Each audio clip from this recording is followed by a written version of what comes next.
My name is Nicholas Demoncho.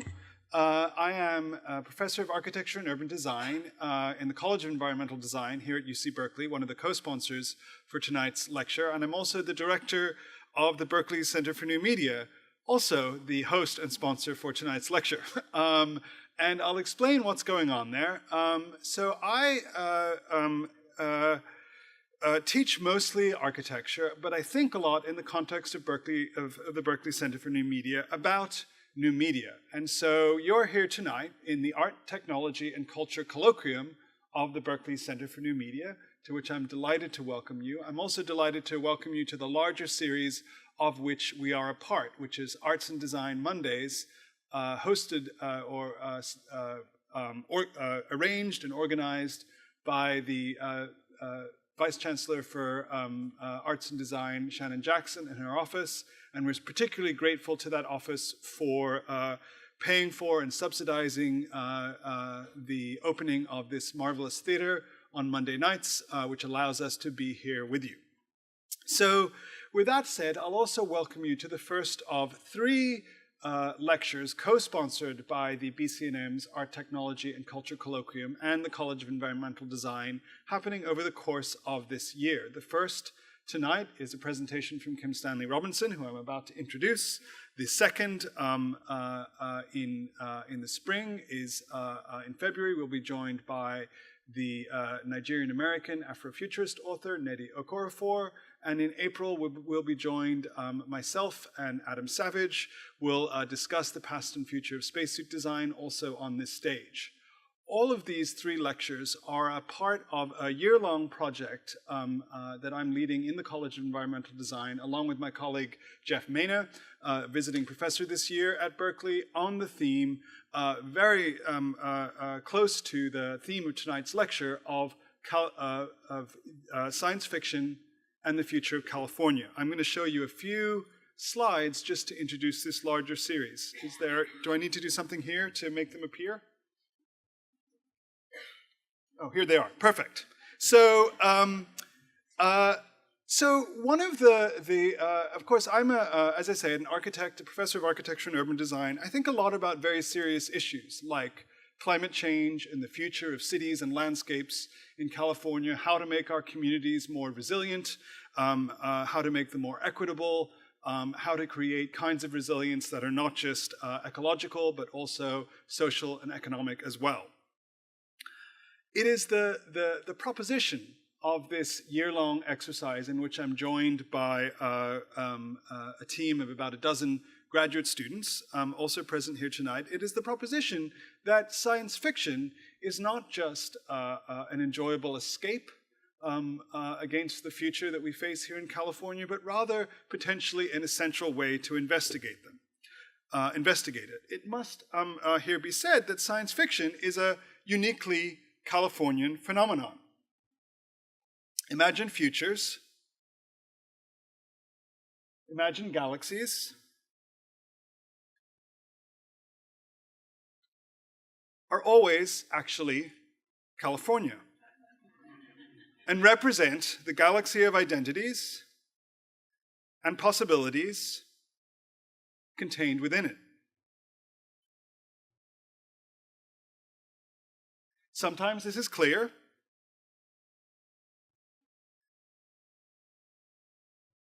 and always, I would argue, it is just below the surface. In the visual tropes and spatial and infrastructural phenomena of California that follow us from the edge of the border and the edge of the continent to the edge between today and tomorrow. This is mostly likely the case, as Kim Stanley Robinson himself has observed, because California is already a science fictional place. The desert has been terraformed, he continues. The whole water system is unnatural and artificial. It doesn't look like it should look. The places of California exist most of all at the scale of landscape and technology, a conundrum that traditionally defeats normal architecture and even conventional urbanism. In this light, we might also observe that the precarious balance between landscape, nature, and technology of which this state is made is today in a state of great peril. Ecological and technological transformations threaten California's cities and landscapes as never before. Wildfires, sea level rise, and resulting groundwater flooding, adding to the omnipresent seismic hazards of the continental margin.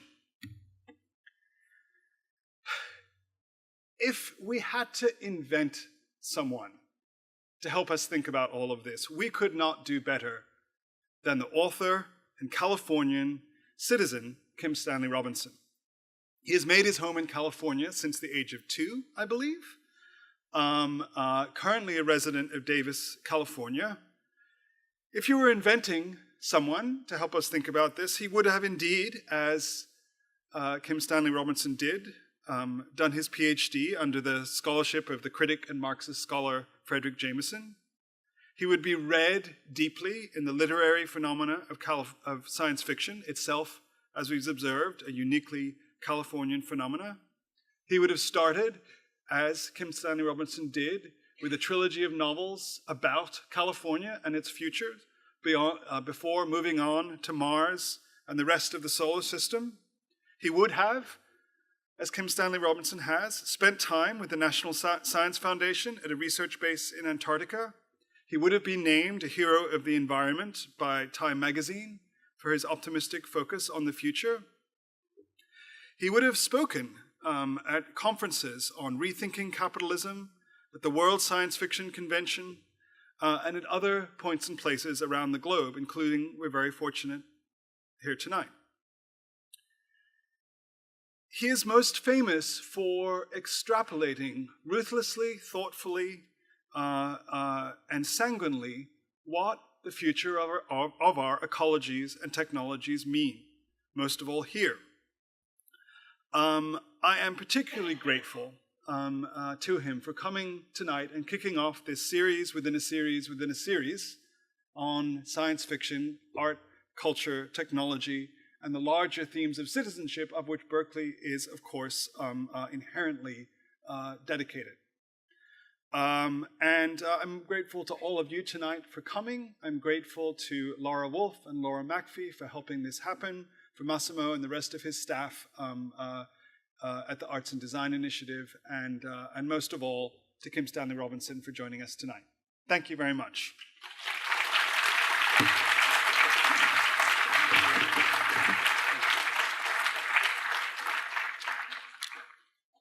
Well, thank you, Nicholas, for that kind introduction, and thank you all for coming. I want to thank also Jeff and Laura for helping coming here. So a talk about creating a good Anthropocene is actually kind of a swimming uphill project at this moment. Day after Brazil just elected someone dedicated to destroying the Amazon forest, etc., etc. We don't want to go into the present moment too deeply, dig too deep a hole, because already I'm going to have to talk fast and get through a lot of topics. But the Anthropocene, got to talk about that first, is an exercise in periodization. And we need to talk about periodization a little bit. What does it mean, and what does it mean to say that we're in a period called the Anthropocene? And this is nice because, in fact, the periodization, as my old teacher Fred Jameson said, we can't not periodize. When we look back at the past, if it's not just to be a meaningless flux of experience or to be chopped off by numbers like the 18th century, the 19th century, the 20th century, effectively meaningless, we have to try to put meaning on the past to place ourselves in the present and give us a trajectory towards the future. So we periodize.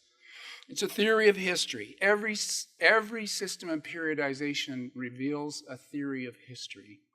So Chinese history has dynasties. You go from the Ming dynasty to the Qing dynasty, and periods are named after the emperors that ran them for a while. And so the Ming dynasty changing to the Qing dynasty, this is like 1640, world historians are troubled by the fact that it's exactly the same time that the English Revolution, that they chopped off the English king's head and replaced it briefly with the Puritan system under Cromwell. Well, why did those things happen on the same day? in the same year. Was there something going on in world history, or was this a complete coincidence? It's hard to answer that one, but you deeply fall into ways of periodizing when you begin to think this way. So up until recently, we weren't in the Anthropocene. We were in what you would call the postmodern period. So postmodernism is really kind of again, my teacher, Fred Jameson, is deeply involved in that naming, and what he would say is that it's really a Marxist thing. So that as in Marx, you start with antiquity and the sort of Asiatic empires, and then you move into feudalism, and then you move into capitalism. And then, speaking as a science fiction writer, Marx and Engels would say, you move into socialism and then to communism, a periodization system that speaks to the future. Jameson and others would have said that the capitalist period itself can be cut into periodizations. And for people coming from literature, like Jameson, like myself, you have a very nice split between realism, which it comes with the kind of domestic novel of the 19th century, realist painting. It's something that's kind of post-romantic, 19th century thing. The bourgeois revolution, that's realism. Then modernism. So that's impressionist painting and modern architecture. And again, picking the moment that the transition comes is very difficult. And then after modernism, postmodernism, because something seems to have changed between, say, 1973 and 1980, that cast us into a different period. And what Jameson claimed in his book on postmodernism was that this was sort of the superstructure imitating the base or following the base, that it was changes in the way capitalism itself was running, from 19th century individual nation-state capitalism to imperialism of the modern period to a shift, and sometimes even energy systems are involved in this, but a shift to the globalization of the neoliberal turn that gets us also postmodernism as a style. And crucially, I want to say that what Jameson claimed was that the modernist period, the period of modernism, was when the world was still not fully modernized, that there were new cities and there was old countryside existing together, the residual and the emergent sharply together in places like France, so that modernism was about that, about the coming of the modern, not, and then when the whole world is one global commodity structure and you go up into the mountains of Nepal, as I did in 1985, and the Nepali that was serving me in a tea hut had a Pink Floyd t-shirt on. At that point, you're in the postmodern period where the whole world is one same space. And so let's keep that in mind. That's one periodization scheme. Another one comes from Giovanni Arrighi, a political economist from Johns Hopkins, who said, look, capitalism has also a history that has to do with the hegemonic power and how much resources can be rallied to one power center. He claimed it began in Genoa in the Renaissance, or the early modern period, you might say. And then it moved to Holland as the next power center. And then it moved to Britain. And then it moved to the United States. And at the end of his life, Arrighi's life was cut short, he was postulating and wondering whether China might be the next hegemonic power after the United States, to be the center of a world capitalist state. But because capitalism depends on permanent growth in a finite system, Arrighi and others were wondering, does China actually have anywhere to grow compared to the United States, compared to Britain and Holland in the past? The Belt and Road program, the investments in Africa and in Latin America might indicate how China is trying to solve this conundrum of growth in an already full world. But and that remains a mystery to all of us. Now, then Jason Moores, in an important book called Capitalism in the Web of Life, he said that the periods are not so much periods as bubbles through history that revolve around what he called the four cheaps. Cheap land, cheap people, cheap food, cheap energy. Those are the four cheaps. You get a sudden infusion of a cheap new resource, be it land by colonization and enslavement of the other peoples of the world, an infusion of cheap people by those very slaves. Or cheap food, like the sugar revolution, where suddenly there was refined sugar and gin. Or the green revolution of the 1960s, where suddenly the productivity of farms was nearly doubled in 10 years by the application of new techniques. That's cheap food. And cheap energy. He talks about cutting down forests, then digging up peat bogs, then finding coal beds, then discovering oil, and now natural gas being fracked out, that these are infusions of cheap energy. And what he claims in his book is there are no cheaps left.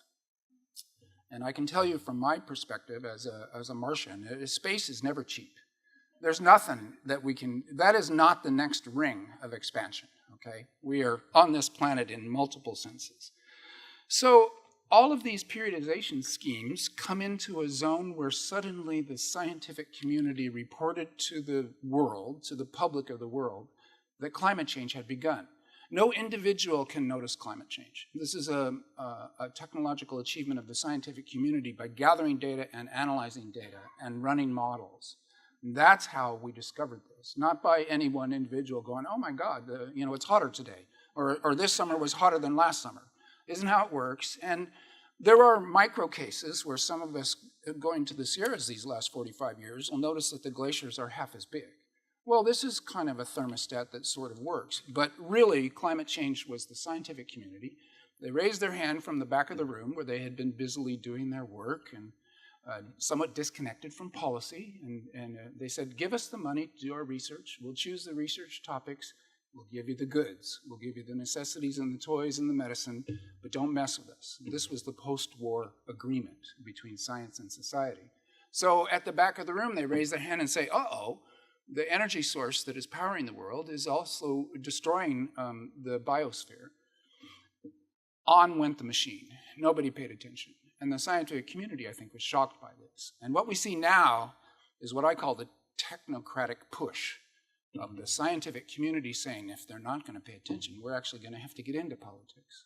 You get things like the Paris Accord, or here in California, the Sustainable Groundwater Management Act of 2014. In myriad ways, there's a technocratic push to make us change by changing the laws. And so this is something to pay attention to as a thing in history right now. Part of that technocratic push was a scientist named Paul Crutzen, who had picked up a term from another scientist of the 80s. E.O. Wilson himself is a good historian of this word. In the Anthropocene, he said, we're in the Anthropocene.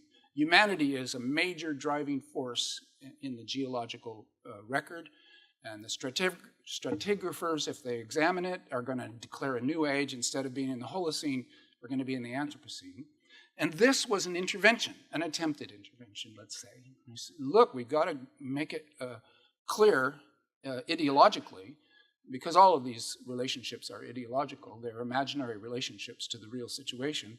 We've got to make it clearer of what's going on here so that people will take it a little more seriously.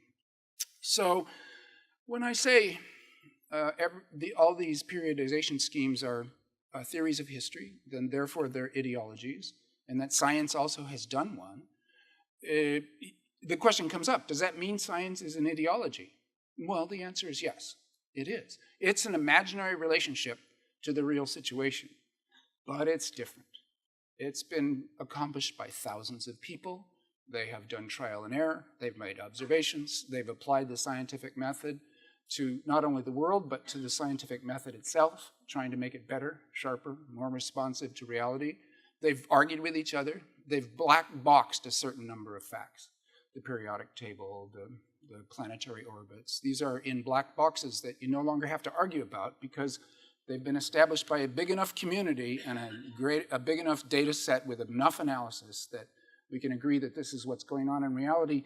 That's different than Fred Jameson, Giovanni Arrighi, and Jason Moore saying, well, the periods belong to this reason for that reason. Because when you get into human history, the multivariant aspect of it, that you cannot destrand, means that you can't really say why or how periods have changed. But the scientists will say, look, in the past, we know that there have been 5 mass extinction events in Earth's geological history, and we're about to kick off the 6th one. And if we don't change our ways, the Anthropocene will be marked by a mass extinction event, the last one being the dinosaurs at 65 million years ago, the big one being the Permian about 250 million years ago.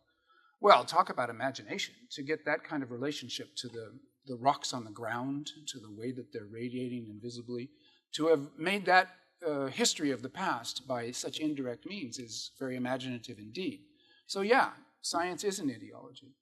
And you can even imagine that this whole thing about the Anthropocene is effectively a science fiction story. What they're saying is that 25 million years from now, if there are future species evolved from us, or if there's aliens that come by the Earth, any millions of years from now, you look back to this moment, and in the geological record, the rocks themselves, you'll see that something happened. Now, they argue already, because the moment that the word Anthropocene was suggested to the world, people began to argue about when it might have started.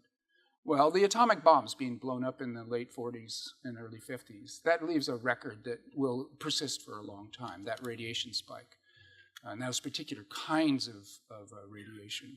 And then some people say, but wait a second, when Europeans landed in the New World in 1492, all the Native Americans died from Old World diseases, and they were keeping the forests under control, and the whole New World was a garden, it was meadows, and the forest came back, and there was an uptake of carbon dioxide, and they can see it in the fossil record, in the air bubbles that were in Greenland. They can see that there's a gigantic drop in the amount of carbon dioxide in the atmosphere in the 16th century. Well, maybe that's something they'll see 25 million years from now. But here's what I'm going to claim. 25 million years from now, they can look back to our time and say, well, between Ice Age number 58 and Ice Age number 59, there's a bunch of weird stuff. Maybe an asteroid crashed in with a particular metal load. Maybe an alien starship accidentally speared the Earth and scattered its stuff. I mean, they won't even know what happened unless there's a mass extinction event. And it hasn't happened yet, the mass extinction event. So therefore, the name the Anthropocene is provisional and proleptic, they'll call it in literary criticism, which is to say it's in the future tense.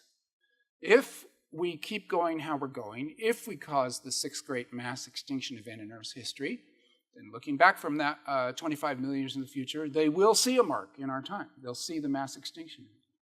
But if we run a good Anthropocene and we don't cause a mass extinction event in the next couple hundred years and correct our relationship to the biosphere, then it could be that the Anthropocene could, in effect, by the American Geophysical Union or by culture at large, be canceled.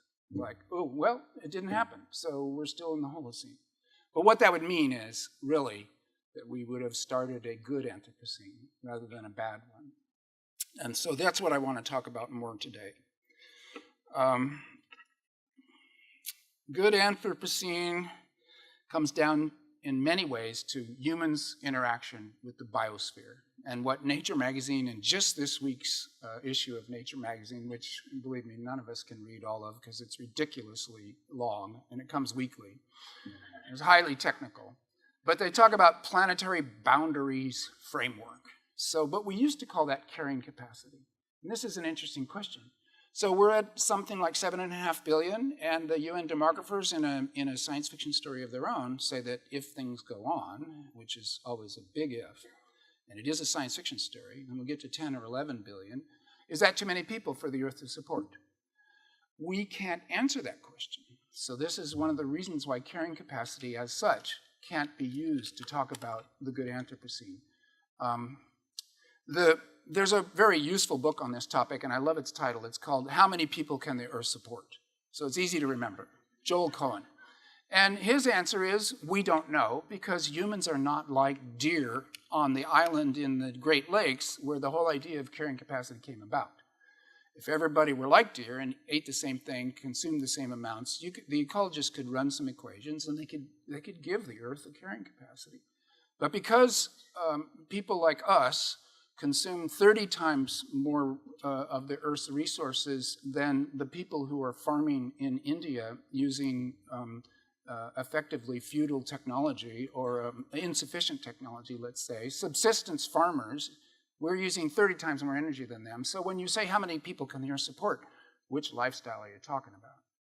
So I've read estimates for the carrying capacity of humans on this planet from 100 million to 12 trillion. What? That's right. The 100 million, those are deep ecologists who regard humanity as a kind of a plague that the Earth is unfortunately suffering. Okay, so yeah, it's at the 12 trillion, and I have to proudly admit that the article that proposed that carrying capacity Earth was 12 trillion was published in Analog magazine. So it comes out of my community, but it was a British planetary scientist who published this article, and apparently I looked into it a little bit and got it explained to me by more scientifically literate friends, and they explained that the amount of sunlight hitting the Earth, if it was translated directly with no losses of transmission into human calories, would keep 12 trillion people alive. So there's a lot of sunlight. That's the conclusion. And the realistic images, estimates, as Joel Cohen points out in his book, they range from about 2 billion to about 30 billion. And these are less imaginative relationships to the real situation. There's some equations, there's some argumentation that makes sense, etc. But that's too big of a number to help us much. So if it's 2 billion, we're in terrible trouble. If it's 30 billion, then we are still within a safe margin. So that's why the name of that science has kind of changed to planetary boundaries frameworks. This scientific paper is looking at agriculture. Can we grow enough food sustainably over the long haul to feed 7.5 billion? And it's got a lot of charts and graphs. It has the potential to become one of the famous Nature papers, because every once in a while Nature will publish a paper that gets discussed for years afterwards. The Robert Constanza paper from, I think, 1997 calculated how much does the natural world provide humanity in goods and services every year if you were to put a dollar amount on it, if you had to pay for it all. And they concluded that it would be $33 trillion a year in 1997 dollars. Well, many people had to raise their hand and point out that without the Earth's goods and services, we'd all be dead. So is it really just $33 trillion? Is it not infinity? Are there not some things that are effectively priceless for life? And so it is a controversial paper, but it hasn't been forgotten. It's part of the argument. And this new one about planetary frameworks, which you can look up, may have the ability to rally the discussion around what agriculture is and what it can be and what it has to be. So what would a good Anthropocene look like? I want to say first, it would mean no extinction event, no mass extinction event. The project, if it was guided towards avoiding a mass extinction event, this would be like the organizing principle for activities that would be good for everything. So that's my first definition of a good Anthropocene, no mass extinction event. And then let's take it, this of course is talking about all the other species that we're endangering and killing off. For ourselves, I say it would mean food, water, shelter, clothing, healthcare, education, and work for everybody on the planet. And so it's a little uninspiring to talk about adequacy for all, but I can't think of a better word. Adequacy for everybody, all the humans on the planet. That would be a benchmark for me, below which you don't have a good Anthropocene. And then all the other mammals doing well, including the wild ones. 97% of the meat on the planet right now is us and our domestic beasts. So wild animals, by which I mean flesh and blood, the creatures, essentially the animal kingdom is now, wild animals are 3% of the biomass on the planet that is in the meat form. Well, this is a danger signal to the mass extinction event and a sign of our plague-like nature, like the great oxygenization event of 400 million years ago, when suddenly little creatures that pumped that oxygen as a byproduct out into the atmosphere changed everything. And in fact, we're breathing that oxygen now. We are in that category, perhaps, if we continue along this path. But to get into balanced flows with the biosphere, where all the other mammals and birds and fish and amphibians and plants were all doing well, would be a very sophisticated technological achievement indeed. And we are the technological species, Homo faber. We were technological before we were even human, in that the pre-Homo sapiens species in Africa had both tools and fire. So they were tool users, and it was in a coevolution with our tools that we became the human beings that we are. Couldn't occupy the cold regions until we had bone needles in order to sew up the furs, to put on ourselves, to wear warm clothing, and then suddenly, boom, we're 20 degrees of latitude further north than we ever had been before.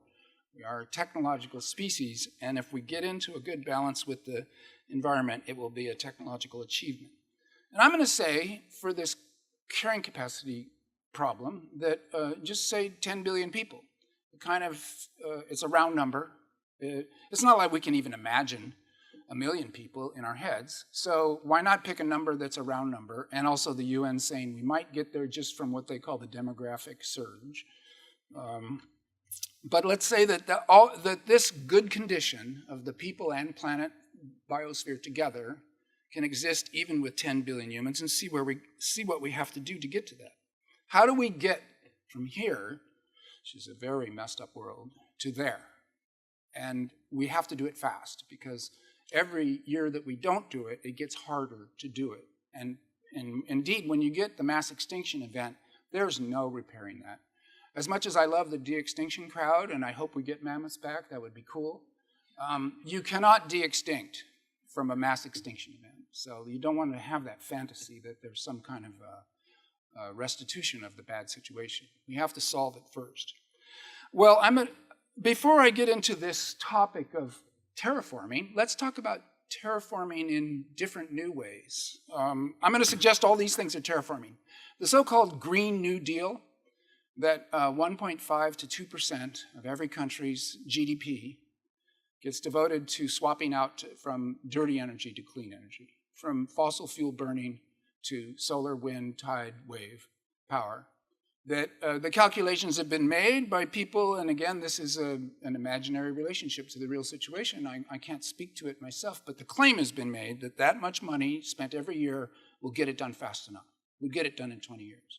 And it's part of the group that has been trying to support the Paris Accord that worked out these figures.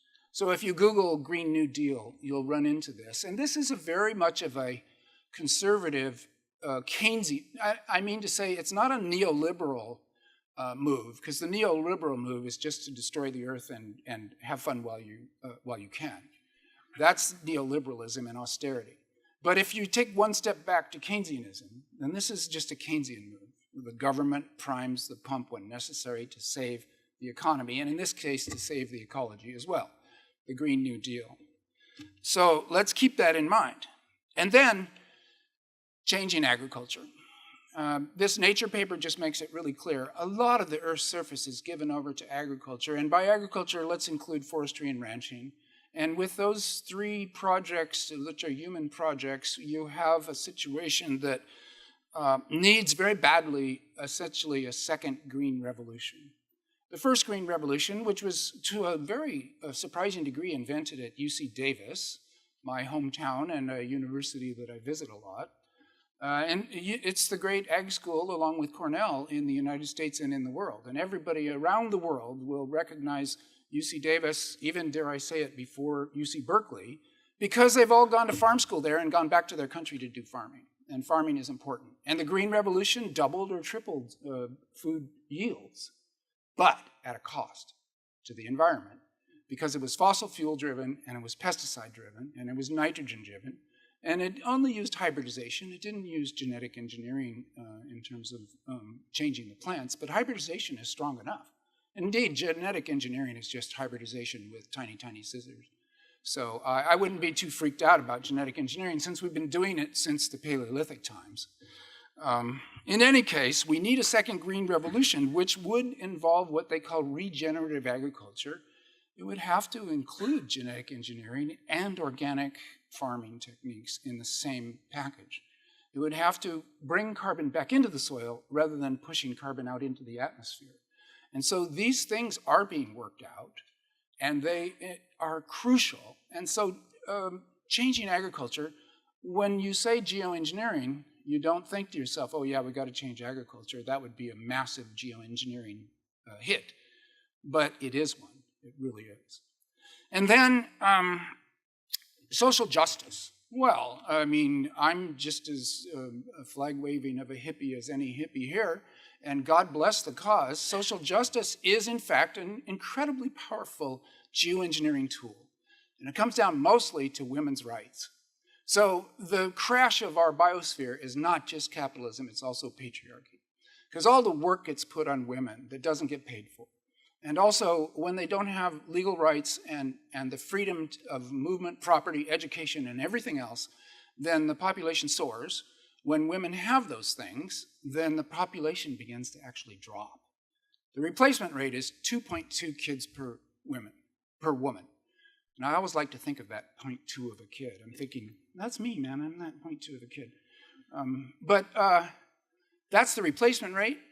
And in countries where women have their full rights, they are, in fact, so busy that the population rate goes down to 1.8 per woman, 1.5 per woman. There isn't time, there isn't, social reproduction still dropped on them like a cannonball, and there just isn't enough hours in a day to have 5, 6, or 7 kids, which is kind of a feudal thing in patriarchy, where the women and the children are treated like domestic beasts to help keep the farm farmed. It's an old-style thing. It's a residual from an earlier moment. And the faster it goes, the better. So social justice in general is important. Of course, women's rights, but then also poverty reduction. It turns out that the biggest hammering on the environment is the poorest people and the richest people. So the poorest people, because of topsoil loss and forestry loss, if you've got to get a meal on the fire that night in order not to starve, you are going to cut down the local forest, and you do. And topsoil gets run away by using agricultural practices that are essentially acts of desperation to stay alive. So the poorest people. And then with the wealthy, it's just conspicuous consumption, burning way more energy than you have to get to be happy.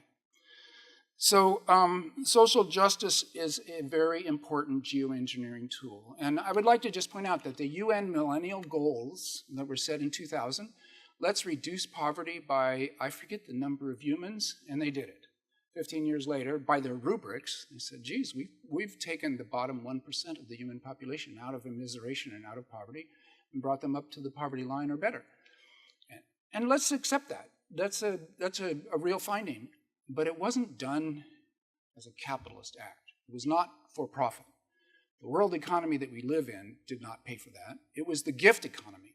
A bit of the surplus was taken and poured into doing it. And what it proves, what the UN Millennium Project proves, is if that was the project for all of civilization, we could indeed get rid of all of the immiseration on this planet, the 2 billion out of the 7 billion people on this planet who are without adequate food, toilets, water, and to a certain extent, shelter.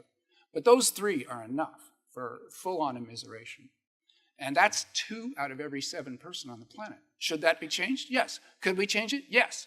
Are we changing it? No, because we live in the global capitalist system that says profit, quarterly profit, shareholder value are the 2 ways that you measure whether you're doing good or not. And so it's not profitable to do poverty reduction, not at all. It's a cost. But what does that mean at this point? Cost, price, value. They get very confused. Another geoengineering project is just making space for the wild creatures, restoring habitat, landscape restoration, rewilding. There's various names for this. The Central Valley of California is an area I live in, and I've been studying it for a long time. It's simply an industrial floor. It's the floor of a factory that is 400 miles long and 100 miles wide. It's treated like a factory. Everything's efficient. Nothing's alive. The valley floor is dead of the wild creatures that used to live there, except for some rabbits and some snakes. And there's a fair number of birds left. But the Serengeti of North America that it was before Europeans arrived, that's completely gone. And I can tell you that from my own personal witnessing. It doesn't have to be that way. You could restore the oak trees. That's something the California Native Plant Society loves the idea. Restore the oak trees of California, all the ring around the Central Valley and the Central Valley itself. Reoaking is good for carbon drawdown. It's good for the landscape in multiple ways, and it kind of rewilds it because there's more habitat for wild creatures. And if given even the slightest room, wild creatures will come back and live their lives. They're very good at it. So then carbon drawdown as part of agriculture, as part of forestry, and even as a part of ranching, although that's much more controversial, it'd be better, well, just to not have cows anymore and to do the ranching be done for buffalo, be done for woolly mammoths, be done for wolves and grizzly bears, that this is what the ranches should be for. And I don't know what the carbon drawdown would be because nobody knows. But that's certainly something that would be geoengineering. So let me shift to geoengineering as we usually are thinking of it now. The main one is certainly solar radiation management, by which they mean you imitate a volcanic explosion. You pump up like a Pinatubo's worth of dust into the atmosphere. It's not very expensive. It's not hard technologically. And then for about 5 years, you have reduced temperatures. And there's a lot of controversy about this idea. There's opinions, people throw opinions out about this, and that are basically a reflexive knee-jerk response that like, oh my God, let's not try to do something that crazy. We've already, of course, changed the atmosphere by adding a ton of CO2. But to do it on purpose, that would be crazy. So there's a kind of the Frankenstein response. There are some things that man was not meant to know that exists in all of us, and especially amongst California leftists, to say, oh my God, that's a techno-silver bullet response. That's a Silicon Valley response. I hate that response. It's bound to backfire. The monsoon won't work, or we'll go into a snowpiercer situation, blah, blah, blah, blah, blah. All of that is, of course, speculative until we actually do it. And I tried to write an essay for the Sierra Club saying, it might be a good idea in certain situations, and I was actually censored. Oh, you can't say that in the Sierra Club magazine. We have an official position against solar radiation management. Saying, whoa, really? And so I pushed it through. Anyway, as a what if. Because here's the thing. There could be a heat wave in the next 5 to 10 years, a heat wave that could kill 100 million people at a shot. There was a heat wave in Europe a couple of years ago. It killed 70,000 people. But of course, 70,000 amongst 500 million, and they're scattered through about 30 countries, and it's reported 6 months later, and nobody gets it except for the people next door to the person that died. That wasn't noticed. But if somewhere in the subcontinent of Asia, somewhere in Latin America, somewhere in Africa, if a heat stroke hits where the temperatures rise above about 135 degrees, then the human body can't take it, and everybody there will die, because the air conditioning won't work, electricity will go out, and boom. At that point, that nation, and this is my dystopian moment for you, or my science fictional moment, and my feeling is that a nation is going to do the solar radiation management and going to say to the rest of the world, sorry, you're the ones that torch the world, we're the ones trying to react to it, and we will have no moral basis to be objecting to solar radiation management at that point.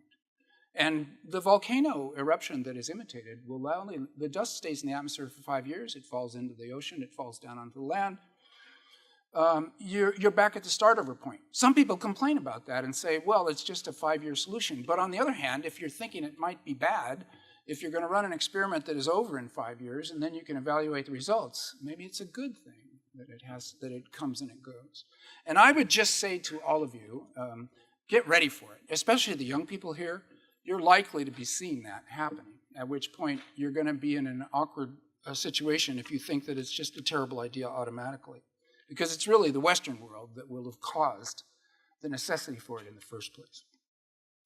The other geoengineering idea that is truly a geoengineering idea, although it's very local in its impacts, I want to bring up because I thought of it as a science fiction joke about 15 years ago, and now it's looking like maybe it won't be a joke. The Potsdam Institute in Germany has now studied it as a serious proposition, which when I saw that, it blew my mind. Which is this, sea level rise. James Hansen, his paper of 2016, the possibility for major sea level rise is really on the horizon. We've already raised the temperature of the Earth, the global average, by about 1 degree Celsius. That has been enough in Earth's past to raise sea level by 10 meters, 33 feet. Whoa. The mechanism is obscure. Whether it even happened or not is another one of these imaginative relationships to the real situation. 128,000 years ago, the Earth's surface was in such different positions that saying how much sea level rose then and how fast are both almost impossible paleological questions, paleoclimate, geology questions. Hard to say for sure, but if it's at all true, then we may be headed for major sea level rise. I looked it up, and right here in this theater, we are 335 feet above sea level. We're okay. But if you're only 20 feet above sea level, and a lot of the human population and a lot of the beaches of the world, like all of the beaches, and by definition, right? And a lot of the infrastructure of the seaports of the world are all going to be wrecked by massive sea level rise. So as the century goes on, and if the sea level begins to rise quickly, they are going to talk about, in that future time, pumping seawater onto the ice cap of eastern Antarctica. You pump it up there, it freezes up there. You do have a problem about 5,000 years later. That's their problem, okay? For us, you do it, and you've maybe saved all the sea levels of the world, and for those of us who love the beaches, all the beaches of the world. And so between this, the ocean-hugging cities as such, maybe the nation states that have extensive coastlines, which are most of them, the reinsurance companies, for sure, because they are the ones at the short end of the stick when it comes to insurance costs, they all would pay, and maybe a Silicon Valley billionaire will get inspired, and this billionaire, instead of going to Mars or anywhere else, the moon, there's a lot of fanciful plans out there in the billionaire community, but what if you just put one oil pipeline from the coast of Antarctica up to the ice cap? You'd have to keep it warm, but the Alaska oil pipeline, they have to keep warm. The technology already exists. You would need, the Potsdam Institute said, something like 10 million windmills, or the equivalent in solar panels. You'd need about 10,000 pipelines. And they calculated it would take 7% of all the electricity that humanity creates right now to pump that much water that high. It's 10,000 feet high. I was blown away. 7% of all the energy, that it was in the gigawatts. It was amazing. And the Potsdam Institute, this is about a 3 or 4 year old study, said, well, that means it'll never be done. It's just simply too expensive. But then just recently I read that 0.25% of all the electricity created by human beings is being devoted to the creation of bitcoins. And I thought to myself, whoa, if you can spend that much energy on a speculative bubble of dubious intelligence, couldn't 30 times as much money as Bitcoin cost could save all the coastlines of the world? It doesn't sound as expensive at that point, and it may indeed happen. So I think all of these things are going to happen. All of these good efforts to create a good Anthropocene, they're all going to have to be thrown into the mix together, because there's no one silver bullet that's good enough to do the trick. It's going to be a combined project of all these things put together. And the question becomes, of course, how do we pay for that? This is the economist's question. And the conclusion often from mainstream neoliberal capitalist economists is, well, we can't pay for that. It's too expensive. It's not going to happen. So this is the famous Zizek or Jameson phrase, it's easier to imagine the end of the world than it is the end of capitalism. Well, I'm thinking maybe we have to imagine a little harder, or maybe what's really hard to imagine is not the end of capitalism, but how we make that happen. So I think that we need to focus on what we used to call the nonprofit world. We need to think about public utility districts. We need to think about the commons as a working, regulated space within which people operate, like the Maine lobster fishery, like the Central Valley groundwater is going to become. The commons is a way that you have a limited resource and a certain number of people, and they use the resource without creating the tragedy of the commons. They use the commons by the way that the commons used to be regulated. We only take as much as is possible within sustainability of the system. And then Keynesianism. You just give government the power. Since governments and laws set the economy anyway, you just jigger the economy by way of passing different laws that press different buttons and make prices closer to costs. And I don't want to go into detail on this because it takes me an hour to explain what I mean even to myself, much less to other people. But it's all out there that if prices are all systemically too low and we're pushing the costs of what we do onto future generations, if we pay the full costs, then we'll stop doing as many wasteful things as we do. So that involves kind of taxes and incentives, and it involves us paying ourselves for doing the right things. So if you were to draw carbon down onto your farm as well as make food, then you should be getting, in fact, a break on your taxes or an incentive subsidy or a credit or a payment in a different currency, so that I don't know. This is where I don't want to get into the detail of it because it's so complicated. What is money? What is value? These turn out to be rabbit holes down which you can fall and talk all night without coming to a decent conclusion. But I will say that Thomas Piketty, when he talked about taxes, sharply progressive taxes, not just on individual incomes, which can be hidden, but on corporate assets, which can't be hidden. Sharply progressive taxes. That makes companies smaller to avoid the bigger tax hit, and it means that true costs are being paid, and it means that the government has the money to do good things. So then you get universal health care. You get college education for free because suddenly the government has a surplus rather than being indebted to private finance. And taxes are not controversial. Taxes have always existed. In fact, that's sort of the beginning of money. David Graeber says it isn't that money was created so that we could barter disparate things with each other. Money was created so that the owner could have the person on the farm in debt. So it was a number created to measure your debt, not to barter with. And the archaeologists are beginning to find in the records of Assyria that that's probably the true origins of money. So Piketty taxes and given to public works. Universal basic income, this is a great idea, especially as the experiments have shown. You give it to the women of this world rather than to the men, and you build stronger households and stronger ecologies. So, but universal basic income is just one part of a larger project of paying ourselves for doing the right thing rather than the wrong thing, so that you do get payment from the government, which is, of course, of the people, by the people, for the people, right? That is the plan. That's the performative act that we have to still perform, if we can. Then all of these become things that we do to try to create a situation where doing the right thing for the long haul of the survivability of the whole biosphere becomes also the economic thing to do. So economics has to be brought into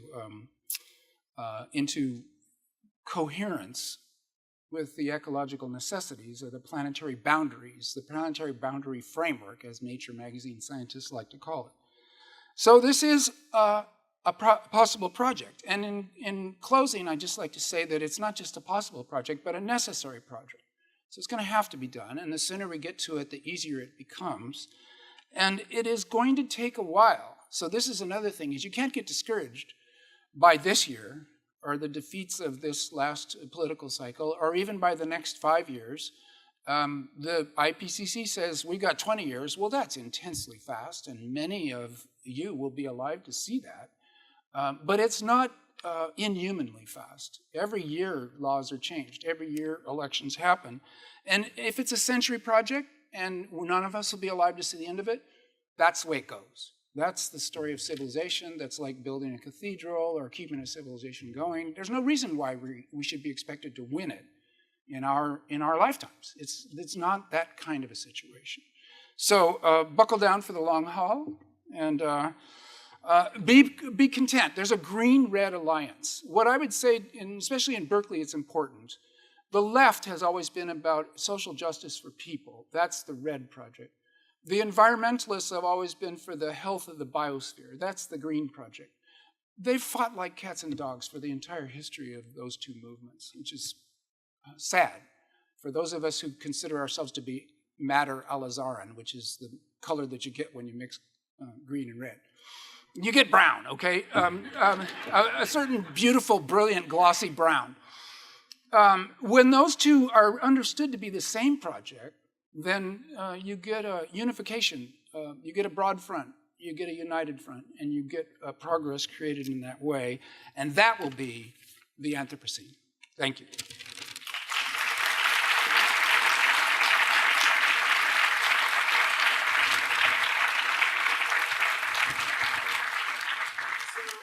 We'll have time for a couple of questions. I'll be joined by my colleague Jeff Mena on stage.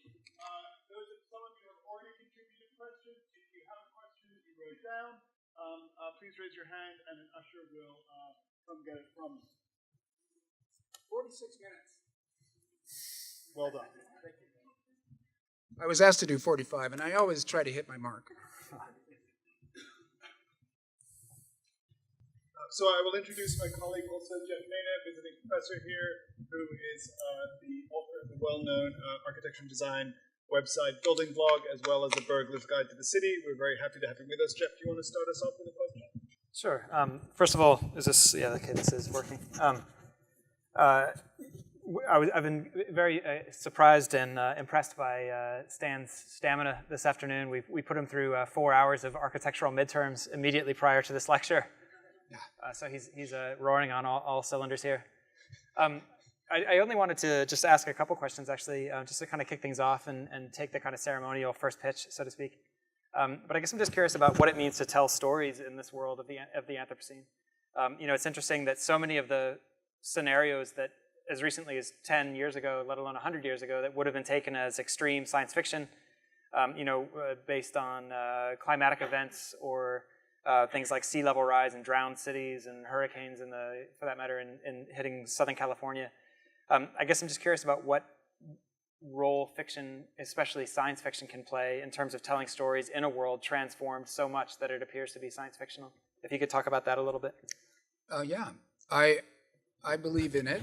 It's been my work, but this is sort of like the carpenter talking about every problem is like a nail you can hit with a hammer. I mean, stories are important, yes, but I would like to emphasize that we are all science fiction writers for our own life. Any story set in the future is a science fiction story. So you have the utopian story. If I go to the university, then I'll get a good job, then I might meet a partner, and then I'll have a good life.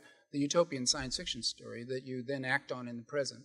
And the dystopian science fiction story, it's somewhere between 2 a.m. and 6 a.m. and you wake up and you're thinking, oh my God, I've probably got a deadly disease and I'm going to flunk out, and the dystopian science fiction story of how things could go wrong. So since everybody does it, when you read a science fiction story, you're saying, well, I know these operations from my own life. And this has been applied to the society by a storyteller that's given it a thick texture. That's what I think the novel is about, is giving us a kind of telepathic experience and a kind of a teleportation experience. You get to experience other people's thinking and in other times and places. And that's powerful in its own way. So between the personal science fiction writing that everybody does and the power of the novel to give you telepathy and teleportation, I think it's a good combination. Sure. And then I was interested just listening to you give the lecture. It was exciting because in some ways I could imagine, if we could have been a fly on the wall while you were writing some of your trilogies or outlining many of the worlds that you've imagined, the level of detail and the level of thinking through the side effects, the epiphenomena of major changes, was like watching a science fiction thinker at work.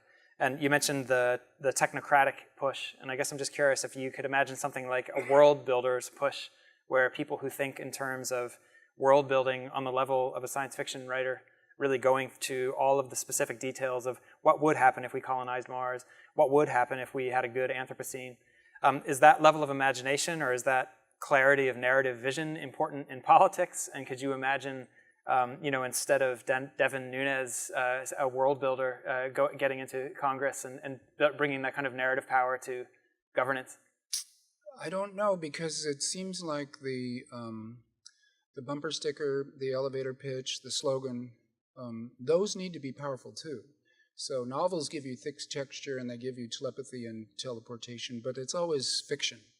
And so in the world of politics, what you would want is a project, and a project that you could understand and convey to other people, or you can understand yourself because reality is so confusing.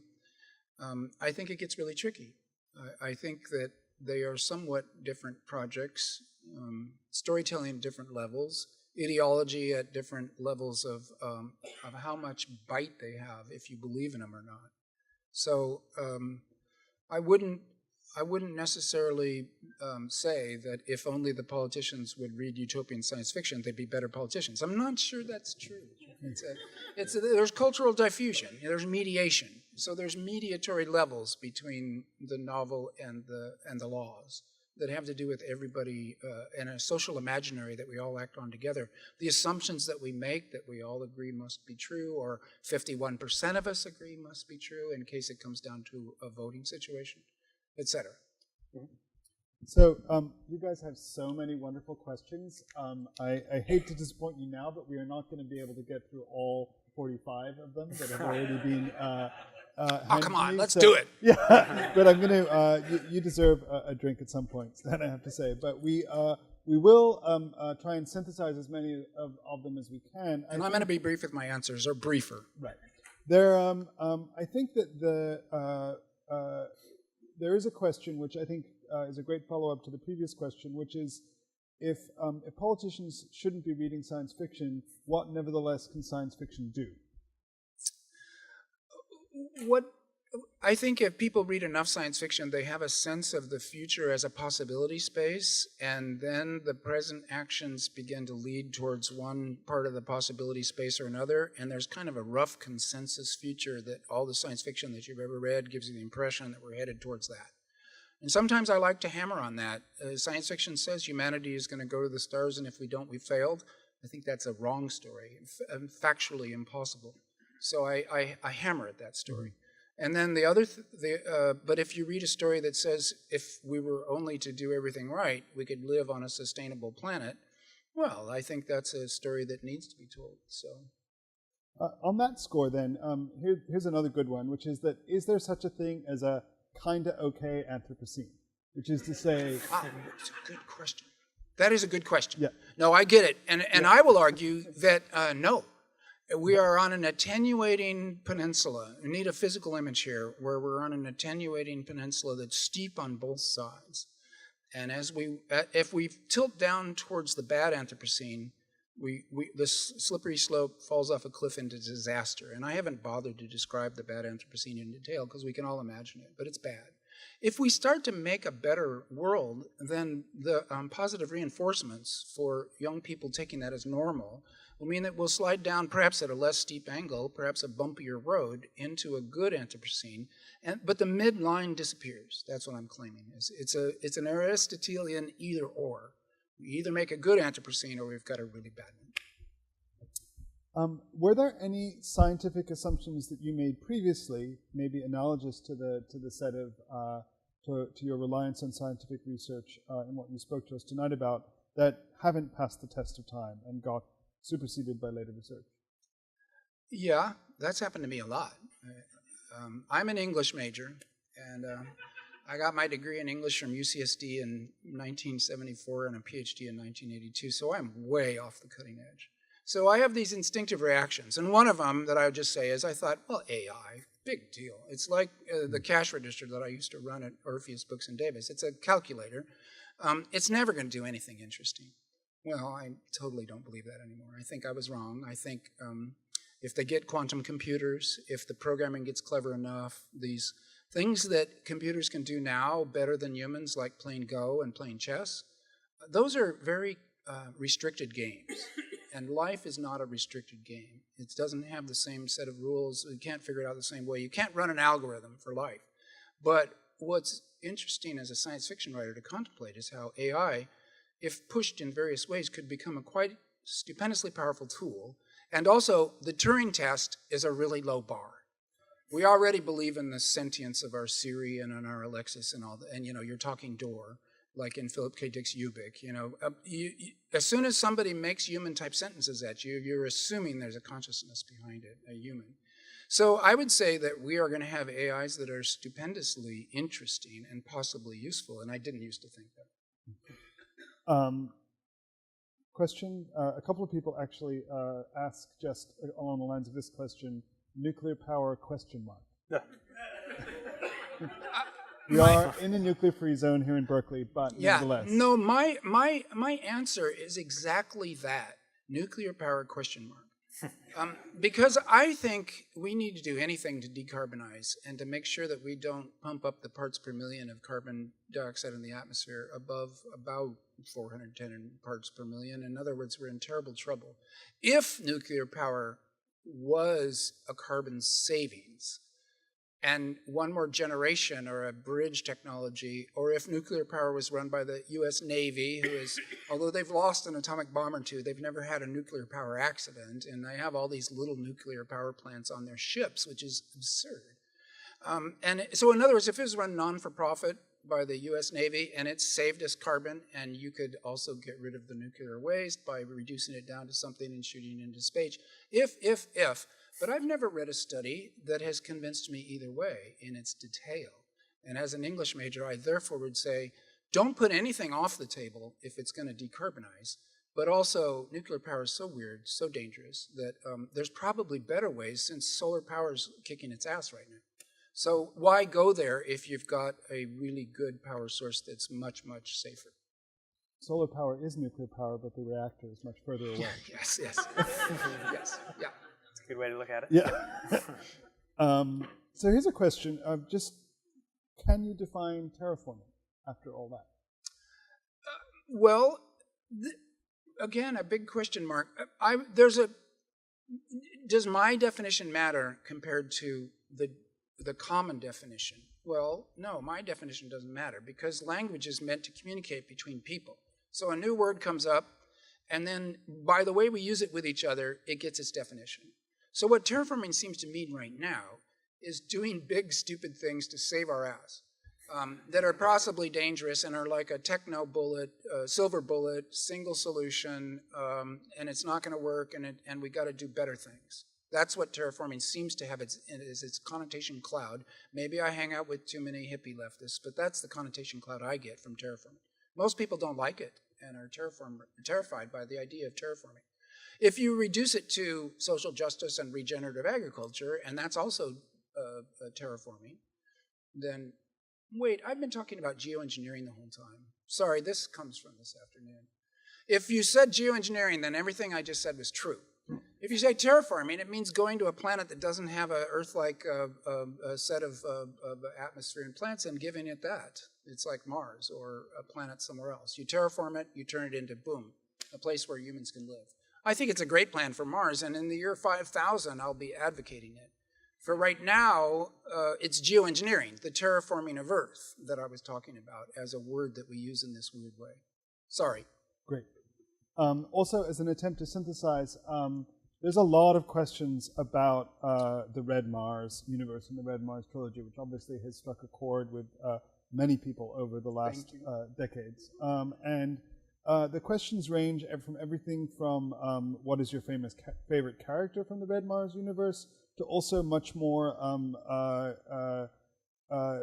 perhaps difficult to imagine question like how could we make something like the environmental court actually exist here on Earth. And so maybe I could just draw you out more generally on the relationship between Red Mars as likely a touchstone for a lot of people in this room and the larger themes of your lecture tonight, as well as your favorite character. Sure, and thank you. Yeah, sure, I can do all that. And yeah. I want to thank people for the people who like the Mars trilogy. I mean, it's a 2,000-page novel. Many times I'm tempted to apologize. And one time I shouted to my television, why do all these people want to go to Mars? And my wife and my two boys just started laughing hilariously. I mean, what? So, okay, yeah. I might be semi-responsible. Although Mars has always been a magnet for the human mind. It's not me. It's Percival Lowell, and it's Ahura Mazda. Mars is a charismatic. For some reason, that book is a miniaturization. It's a modeling exercise. You think about, if only we could start history over. If only we could do things right. If only we actually knew that the planet we were on, we were making its ecology and its biosphere. If only. So there's an attraction to the Mars trilogy for the way that it's a metaphor for what we're in right now. And I love that. And I have to say that the internet is mixed in its blessings as it is. The Mars trilogy is selling better now than it did when it first came out. So this is like publishing anti-gravity. And I'm exceedingly grateful. My favorite characters, I like them all, but some seem more lively and more less like me. And those are the ones as a novelist I love the most. So I love Sax Russell, I love Maya Toitovna, and I like Nadia, and I like Anne Russell, and it goes on and on. Anne Claiborne, I mean. Anne Russell is a friend in Davis. I'm sure you like her too. I like her too. Sorry, okay, that's going to get a little punchy. Yeah, I liked them all. I like John Boone, and I like Yeah. Frank Chalmers. These were characters that it's like if you ask Calvin, does he like Hobbes or not? Well, yeah, he likes Hobbes. Yeah. I believe in them. Yeah, fair enough. I think that I'm going to try and bring things to a close here by synthesizing a bunch of questions along the lines of altering an ecosystem always goes poorly. Have you not heard of the Holocene extinction that's already happening? It's too late to avoid an extinction event. I think maybe this goes to something like the themes of the last sort of section of your lecture, which is how on earth do we retain optimism? Yeah, sure. This is a good question because it's true. Something like 2,000 species, we're already in an accelerated extinction event right now in the present. But my point is, it could get so much worse. And right now, we actually have a fair number of creatures still alive that if we don't do something differently, they won't. They're in a genetic bottleneck already, but they'll go extinct unless we act. So I'm going to say, yeah, we are in the start of an extinction event. It's a slippery slope. It's getting steep. We need to ratchet or claw our way back off of it. And that is the distinction I would make for the person who's put in that very good question, or the people who put in that good question. It's already bad, the number of bird species that have gone extinct, and on like that. We all know this. But it could get so much worse that it boggles the imagination, and this is where maybe dystopia is useful, although they're never bad enough. In a dystopia, you're still eating food, and you're still fighting people with bows and arrows, and you bashing zombies in the head, and it's all okay, because the real dystopia would be worse. And that's why people love dystopias, is this kind of comfort food. You read a book where there's still a resistance, and oh gosh, it's worse for them than it is for me. You can feel good 2 or 3 ways by reading dystopia. But in fact, the real bad future, the bad Anthropocene, would be ever so much worse. So, okay, optimism, forget about it. Effectively, as bourgeois, middle-class American citizens, it doesn't matter how we feel about it. That feelings are a bourgeois luxury. You got to do it for survival, for the generations to come. You feel depressed one morning, you feel euphoric the next morning. So what? You're the only. There are 2 billion people on this planet who don't have the luxury of feeling optimism or pessimism. So I would say use optimism, which I do, as a club to beat the crap out of the political system. I'm optimistic in the Gramsci sense of pessimism of the intellect, optimism of the will. Just do what needs to be done and forget about your feelings. I believe it was Nelson Mandela who said, optimism is rarely warranted but always necessary. Yeah, well. I would like, we've subjected Stan to an enormously long day, and so I'd like to ask your tolerance in 2 things. First of all, by allowing us to finish now, and secondly, not deluging him with requests for selfies and autographs on the way out, if only because he deserves a drink and dinner far more than anything else right now. So thank you very much. Thank you.